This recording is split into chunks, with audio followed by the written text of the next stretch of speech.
You gotta understand the enemy's not the man, it's the mindset. Killing my people that's in a similar to COVID. No sense. How you taking life without a motive? Tired of seeing protest, dying to see progress. For the person that'll win in the end, doesn't really matter what's the color of the skin. When the bullets scatter, when they bleed from within, haven't we shed more blood than these tears?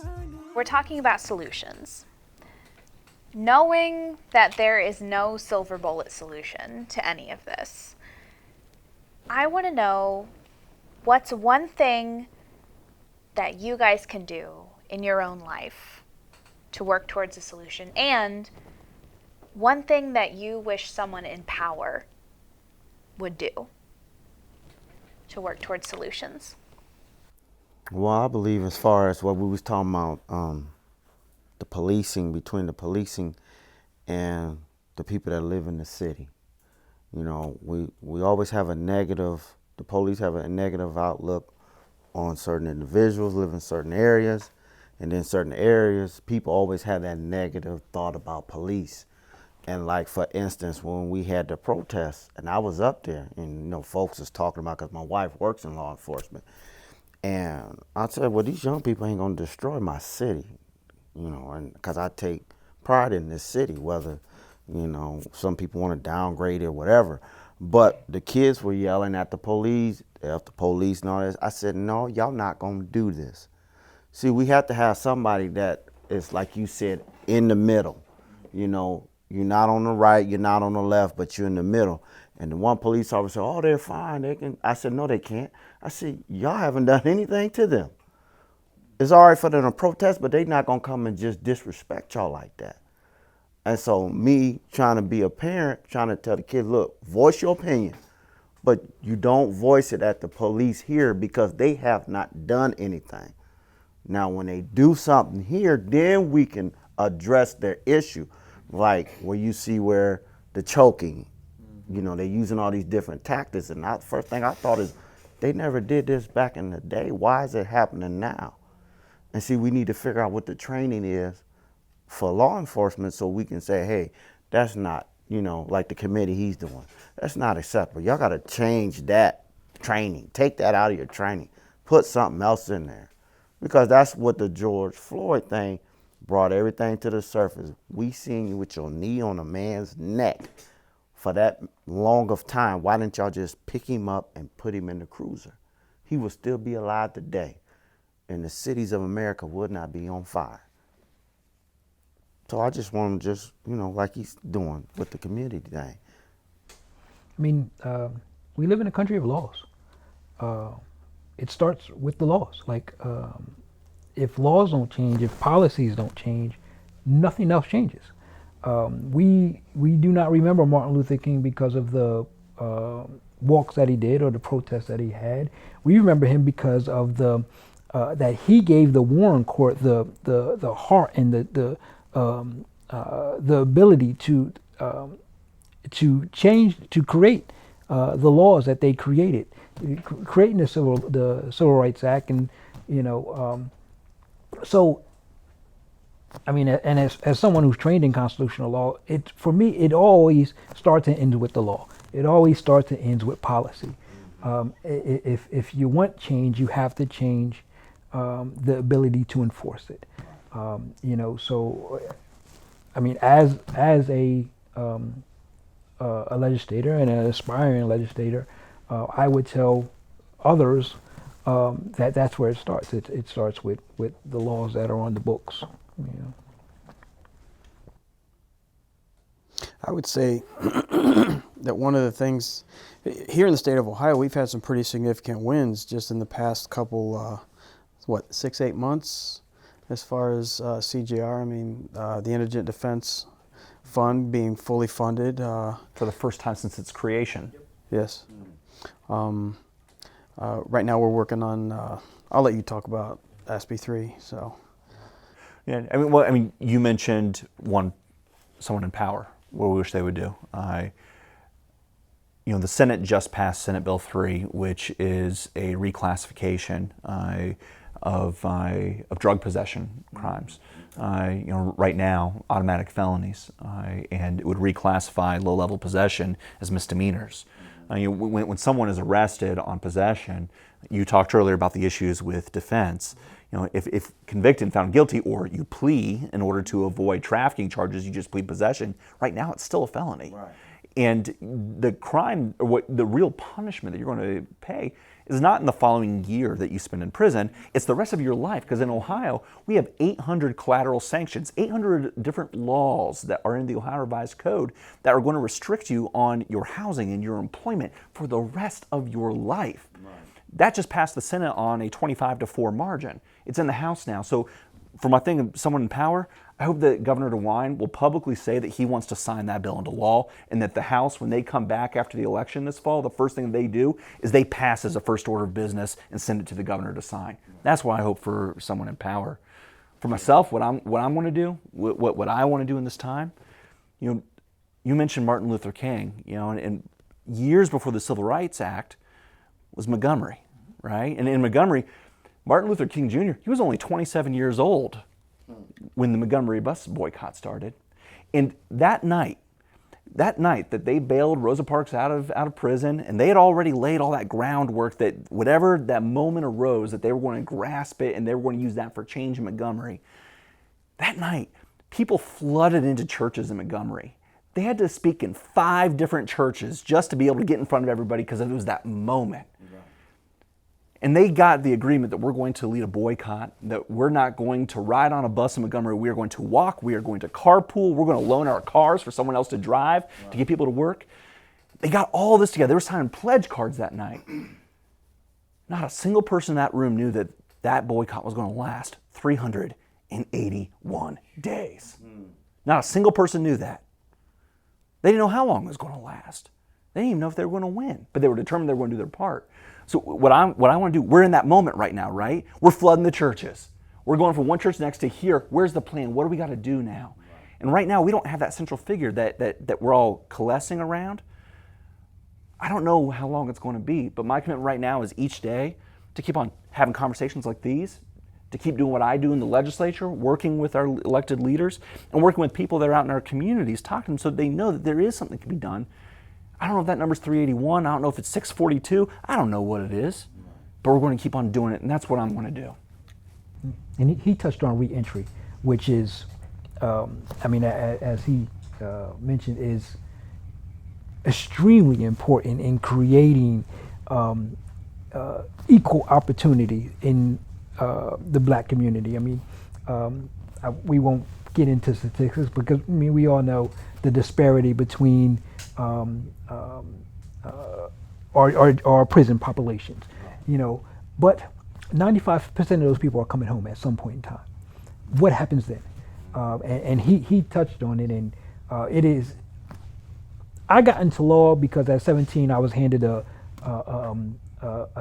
what was considered a teen life sentence. So I spent nearly 4 years inside those walls, and it saved me. And it was at a time where I was always very studious, and it was at a time where it allowed me to refocus and get back into academics. And but the difference between me and say someone who was 19 when that happened is the fact that I have youthful offender status. So I came out as if nothing ever happened. So I was able to get Pell Grants, and I was able to do these things that a felon is not able to do, and continue on with my life. And reentry is extremely important in creating what we're trying to create here and creating solutions. We have to give those people opportunity to not just survive, but to flourish when they come home. And we have to set policies in place that allow them to do that. Well, and you mentioned that as if nothing had ever happened, and whatever you had happen in your life that sent you to that point that you made that decision. What difference did some months make, right? Back in the 1950s here in Ohio, we only had 54 felonies in the Ohio Revised Code. 54. Today we're at 11 times that. And can we claim that our society is 11 times better because we have felonized all these things? We have to have that conversation about, do our punishments fit our crimes in the first place? I'm watching the head shake around this circle. We have to be able to spread the awareness, because most people don't even realize, because they just know that felonies, they think, make them feel safer. And so you're spot on. That's like sometimes I just think, how do you really bring it home? Because I'm like, big picture, stuff, but I back in my neighborhood that I grew up in the house that I grew up in, with my dad being gone and trying to figure out, talking to neighbors in a new way, because, sometimes you don't want to know what you're going to have to deal with. But, I keep Woodland safe, or keep these neighborhoods safe. And I'm like, just a long time ago where I was just like, well, from who? From what? Can we do this? Because we can, because it's just like, I had a hard time, when I was 12, I remember I said this before, but I have this diary, and I was like, really thought I'd come up with this great thing. And I was like, Mansfield's the microcosm of all American social ills. And I was like, I didn't even know what it meant, but it sounded right. Sounded right, and sometimes, I'm like, I left here and I worked for the White House. I got a PhD at a super fancy place. I didn't think I belonged because I came from senior high and we didn't have AP, there's all kinds of personal stories that, but every once in a while when I walk around here and I definitely see some of the old dudes, what do they call it? Pale, stale, and male, but I like that. I thought that the other day. It's easier than saying old white guys. But just with the mentality of we don't need to change and there's nothing wrong. And what you're saying is crazy talk when you're like, the whole world is moving right now, and it should be. And unfortunately, I didn't want that, George Floyd had to die and the world to see it happen in that way. But it happens, and it's going to continue to happen. And unless, protest is very effective. It is absolutely an effective measure. And so far, the general community attitude in a lot of ways has been just the panic of that possibly happening. And I'm sure people are connected in other ways that I might not be privy to. And I know I'm cranky about it, because I'm like, we don't have time, to wait anymore. And, and I just hear the passion and I know all of you are doing hard work, and we all have to be doing it in different ways. But, it's just, and sometimes the hardest part about reform is it's only reforming a system that's broken, right? Or that it's built on these really foundational cracks. And I love that you use history too, because it's history is our path forward. And we have, I'm always like, it's a historical emergency. We've got to know it, because it's we're walking around so often, and everyone needs to know it. Because it's not just for white folks. It's, people think that people of color have some genetic code where they know this history. I'm like, no, we all don't. And all I guess I'm saying is that, I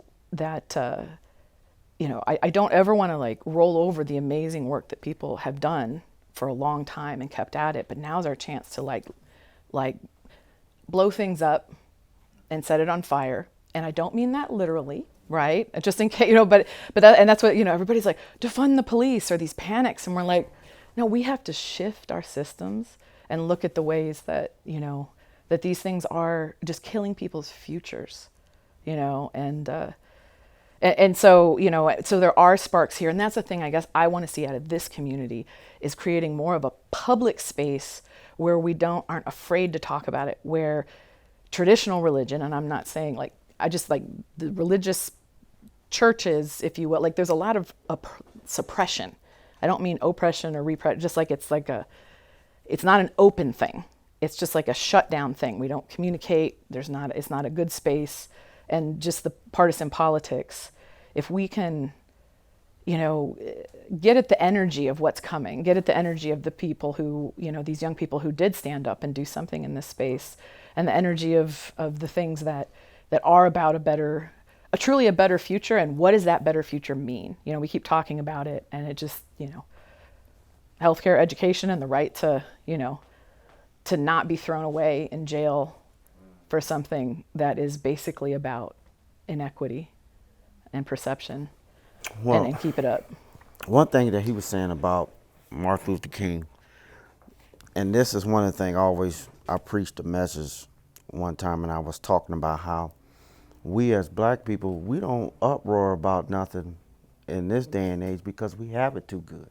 We have come a long way, and what I mean by that is we live in the nice neighborhoods now, we drive nice cars, and the only time we get in the uproar, we don't get in the uproar when we have black on black crime, but we get in the uproar when the police officer kills one of us.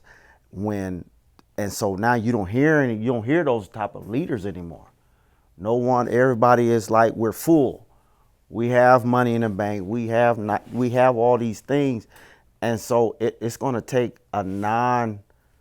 it seemed like a non-church person like those young ladies did down there to revolutionize a change. It's sad to say. I mean, because like you said, Martin Luther King was 27 years old. Lamont, the one thing I disagree with you, though, is that leadership doesn't happen in the spotlight. Right. It happens on the Sundays when you get up in that pulpit and you say things like that when no one's watching except for your congregation. People that know you, and you know better than I do how often they're listening to you when they're not, and you're still getting up there and you're still saying it. Right. That's when the real leadership happens. Yeah. And that's and I think that kind of leadership that we try to portray when we're not sitting in front of cameras, we're not sitting with microphones on us, and when we're not coming together like this, but when we're doing it with our families. And this is the one thing that I agree with you were talking about earlier, Beth, about that there were things that were wrong from the get-go with our nation, and it showed up in our laws, etc. The one thing I have to respectfully disagree on, though, is that the foundation is cracked. The reason I disagree with that is I believe that our founding fathers were human beings. They knew they were human beings. And that's why even whether we agree with their religion or not, and the different variations that you had, ranging from atheism to deism to Angelicans, you had everything in there, right? Quakers, right? And despite all of that, they still called upon providence, and you see that in their letters and in their writings, because they knew that something had to be beyond them. They had a dream and a vision that was beyond anything that existed in the world at the time. They had a vision for something, when principles to be enshrined in a declaration, and then later, 10 years later, in a constitution. They had a vision for something that was so much bigger and so beyond, that was so big and so bold, they couldn't live up to it themselves. And they knew it. And so that's why they punted on something that was so unforgivable, with slavery specifically. And we saw that crop up for the next 200 years after that, and we're still paying the price of what they didn't have the courage to deal with at the time. But the principles and the vision is still a good one. It's why we're here. It's why we're still fighting for this stuff, because we still share that vision of an equal and just society where we don't answer to a monarch. We are all equal on the basis that we are human beings and we stand the same before God, no matter who your God is, regardless. And we're still trying to live up to it. So I think the foundation was a good one. They got the first row. I used to work in masonry. The first row of bricks is all askew. You can fix a bad row of bricks, and you can fix a bunch after it. But it's that quiet leadership to keep on moving forward when no one else is watching, when we're not in the spotlight, to keep on having conversations like what you're talking about. For me, the conversation with my friends, what all of us are talking about tonight. But here's the thing about America. When America was established, it was not established as black men being the white man's equal, or that we were the same. So that's why George Washington had slaves. All of them had slaves and owned slaves. Now some of them treated their slaves a little bit better than others. But when you had people taking little black babies from their mother and wrapping chains around their neck and putting them by the river to catch crocodiles. See, that's the injustice, and that's the blood that's been spilled in the earth, that our ancestors' blood, like I said one Sunday, is crying out in the earth. And that's why you see such an uproar even in this time with black people. Because, it's like, with the pandemic, it just brought a light to everything. I mean, we've been seeing black people being killed by police. I saw it when I was coming up. I'm born in the 70s. I saw it in the late 70s, early 80s. Police shutting down Mulberry Street, killed a young black man down there because he had a knife. That's nothing new to me. I knew right then and there that the police was going to be a person that will take me out if I do anything wrong. And me, I've been in trouble after 17. Convicted felon of domestic with my first wife. And when the police ran up on me, I was very respectful because I knew I didn't want to give them no problem. When they said, Mr. Lindsay, put your hands up, I put my hands up. And this is what I teach. I said, when you get pulled over by police, make sure you follow everything they say. If they tell you to do jumping jacks, you better do them. Because if not, you put up any type of resistance, you say anything about why you pulled me over, why you doing this, that gives them a probable cause in their own mindset that he's hostile. Let me do whatever I got to do so I can go home tonight. I was talking to a group one night, and they kept pushing back. They said, well, this happened to my ancestors, and this happened to my ancestors. And I said, you know what? I can't fix what happened to your ancestors. I can't fix it. All I can do is agree with you right now to do different from this day forward in my heart, and hope that you'll do different in your heart from this day forward as well. Right. I can't fix that, but I still believe that the principle and the foundation of equality, while it may not have meant that to them, doggone it, to me, it means equality. Right. All men and women are created equal. Mm-hmm. That we should be treated as such. That justice should be blind. Lady Justice is blind. There's no reason for our prisons to be overflowing with people of color and the way they are. It is our responsibility to live up to that establishment of equality that was spoke about in the Declaration. Well, you know, my brother, I wish more people were like you, like her father, and like this gentleman right here and others I know, because the world would be better. We would have that oasis. But like I said earlier, you have folks that I ran into that say, hey, I want you in my neighborhood. You may only have a third of those type of people in the world, but they're the ones that are in control of the laws, on your police force, in your judicial system, in the Senate. You know, you have these people that are still, and they the ones are controlling the policies. And if we can get more of him, more of you, more of her in those roles, then you can see a real change. Until, like I said, until the generations, you gotta have some generations die off for it to get better. And it's sad to say. By the time him and I get to be about 70, 80 years old, it might be better. You'll see a whole lot better, but it's still gonna need some more change. See, in my organization, we believe that leadership starts at the grassroots and it comes up. Right.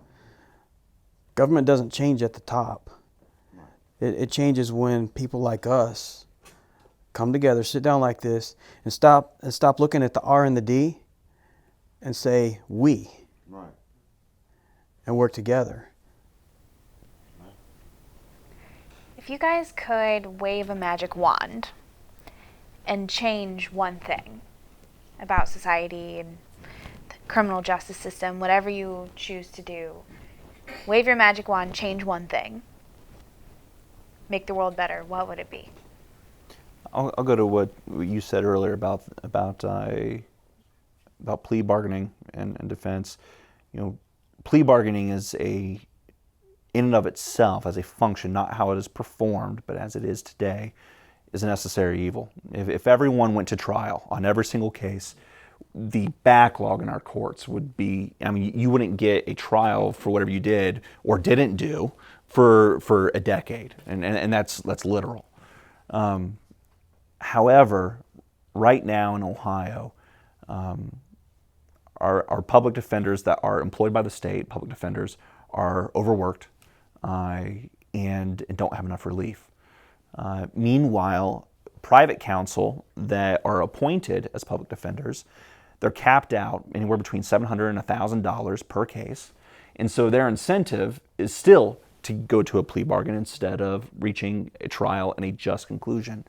So if I could wave a wand, it would be that every person would have the opportunity for trial, truly, in all practicality, have the opportunity for a trial, and would truly know their rights in the process, and that those that plea bargaining is truly in their best interest, that they would have the opportunity for the education to make that decision in full good conscience, and that those who are delivering their Sixth Amendment rights to them in providing that defense, that their incentives would be thoroughly aligned, that their incentive would be to provide the best defense possible, as opposed to keep a judge happy, to keep a docket moving. My magic wand would be for us to realize that there is more that we agree on than we disagree on. If I were to sit down with you, you say that here you're seen as a uber progressive. We probably don't line up politically in a lot of ways. I'm not far right and I'm not far left. But if you and I were to sit down and have a cup of coffee, I bet that we agree on 90% of the things, yet we let the world divide us on the 10% that we disagree on. And I wish that my magic wand would be that we all would realize that there's more, that we are more alike than we are different. Yeah, I had to piggyback off what he said. My magic wand would just be that we get rid of both red and white and blue and all that, and just none of that, just humanity. Let's just focus on humanity. Can we focus on that? You're human, you're human, you're human, and you're human. And let's forget about Democrat, Republican, whatever, socialism, capitalism. Let's get rid of all those terminologies and let's just focus on humanity. If we all, I said this one time and they quoted me on this when I said this uptown. I said, we all peel each other's skin back, everybody in here will look red. Let's focus on humanity. That's my magic wand. That would hurt, by the way. I know. So, I mean, if I had a magic wand, it would be, we have it good here in Mansfield to the point where everyone pretty much lives together here in Mansfield. So we don't see the policing of areas differently here in Mansfield because, but when you go to New York City where people self-migrate and they self-isolate, there's one section all Chinese, one section all black, one section all West African, and you really see the way areas of color are policed differently. A lot of people smoke weed on all sides but they police the black area differently, which is where the disparity comes from. So if I had a magic wand, it would be that our police force would police everyone in the same manner. Because like I said, I believe that is where a big part of the fact that the prison population is so color driven, So my magic wand is something I realize I've been working towards my whole life is I want to wave a wand and I want the OGGs to be in charge. I want the original gangster grannies. I want women of color.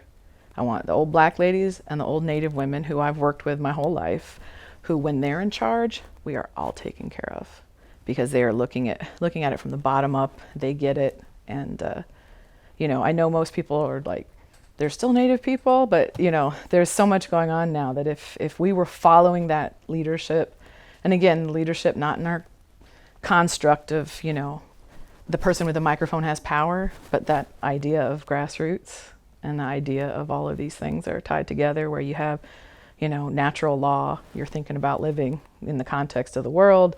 You don't build things based on like the attainment of wealth. I know people think that sounds fantastical, but it's not. And lots of societies live that way. And if we put the OGGs in charge, I think we'd be all right.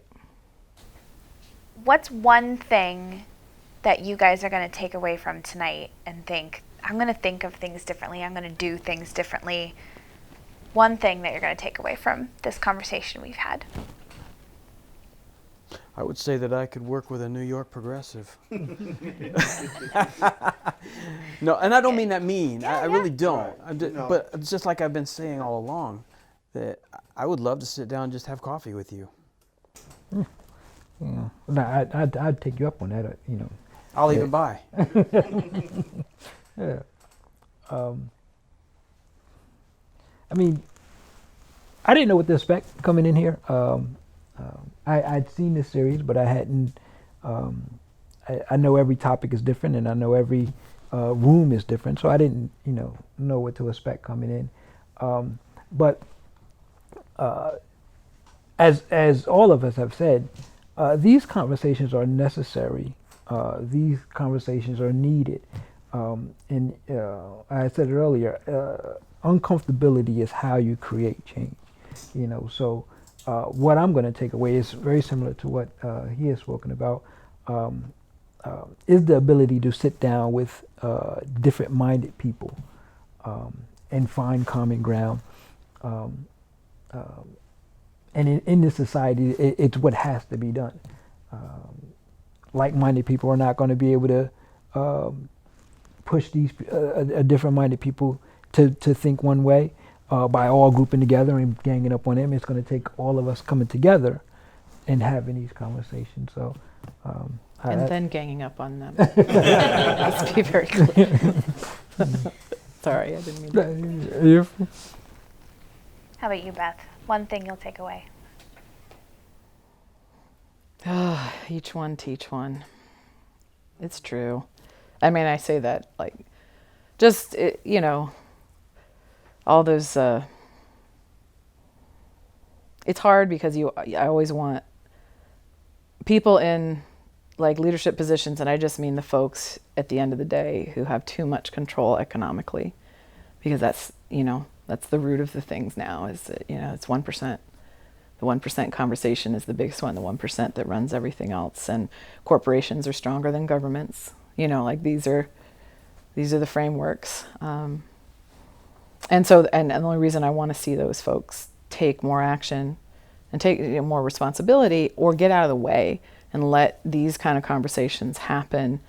And, and that's the game of like waiting for that to happen versus making it happen. And there needs to be more places where, it isn't a constructed conversation, right? I mean, it's good, but, that's, because even in our, I don't know where we all land necessarily, but it's just even hard to kind of figure out a thread for all of us to connect to, even when we are fighting for something similar. And that's always the challenge. So the thing I'll take away is that, the thing I believe when I'm at home, I'm like, I know there's more people in this community who care, who truly care, and don't just, aren't just waiting for something to, everybody feels voiceless or helpless or whatever. There's more people who care.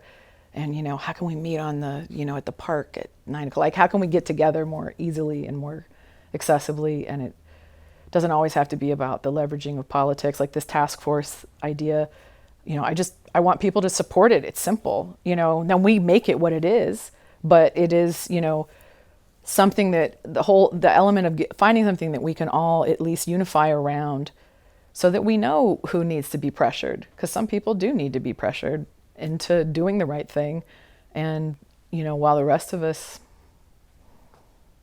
make the world better and let them follow instead of us wait around for that lack of inaction. So I have to say what she said.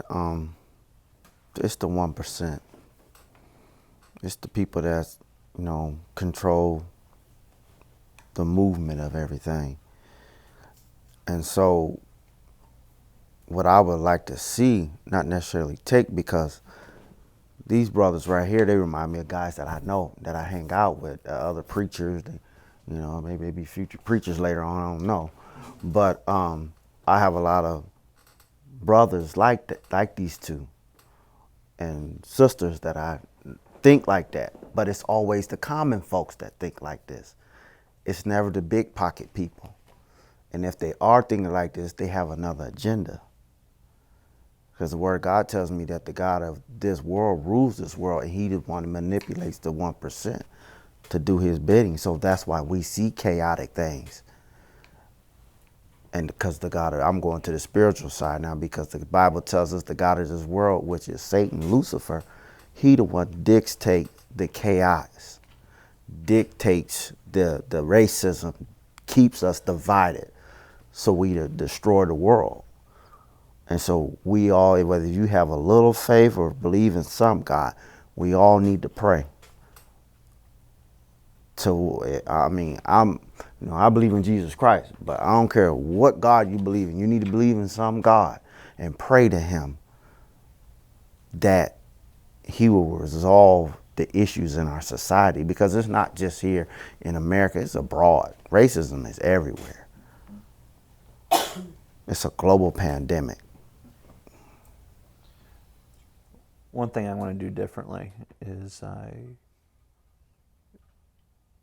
you, I didn't know what to expect coming in tonight for this conversation, and Ray knows a little bit because I was kind of peppering him with text messages, because I don't like going in somewhere unprepared, and unprepared doesn't necessarily even mean I've been working with criminal justice for years now. Before that, it was government transparency, and before that, it was health and human services.